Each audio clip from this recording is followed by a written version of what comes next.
Hey, how's it going, everybody? It's Keith D. Johnson, the financial coach here. And today we're going to talk about fraud and why you should check your accounts regularly. So in a digitized, the more cashless world, unfortunately, fraud is more prevalent, right? Hackers, companies can get hacked. There's various ways in which people who want to do the wrong thing or take advantage of other people or take people's money can access financial institutions, financial accounts, and unfortunately take or steal money from individuals. But that's why it's important to regularly make sure you check your accounts. Check your bank accounts, check your checking, check your credit cards, anything that you may use where you transact with a third party or from one financial institution that you have to another. Make sure, at least at the minimum on a weekly basis, that the transactions that you see are yours and yours alone.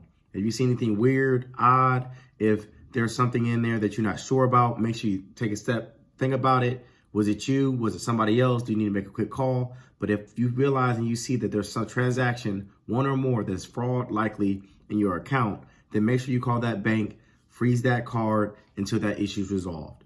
What we don't want to do is assume that it's nothing, it's just a little bit of money, let it pass, because that could just be a test run for a bigger transaction to be taken from your account, or it could be one of many smaller transactions, and that fraud could have been going on for months or years into the past. So for me, Keith D, the financial coach, I check my accounts, bank accounts. I check all of them regularly, as in every single day. I'm not saying that you have to do the same. That's just me. However, it's important to make sure you always know where your money's at, where it's going, what transactions have come in within a regularly scheduled period of time, so that you'll make sure that there's never anything that's missed, there's never any overlooked, especially if there's something like fraud that can happen.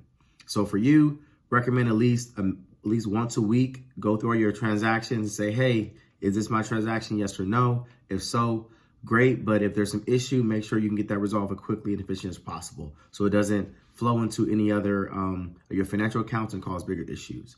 And so last but not least, that's why it's very, very important to make sure you use a card. I prefer a credit card, right? So if you can manage your money right, make sure you use a credit card for these third-party transactions, these restaurants, these places.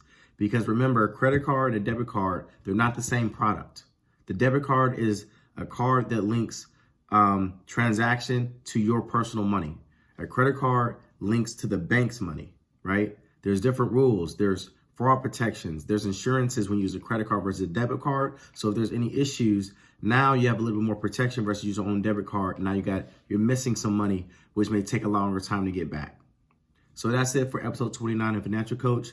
Please continue to follow me at Keith J _ Financial Coach on IG, as well as always, I got my YouTube channel, Keith D Johnson, the Financial Coach. Have a good one. Peace.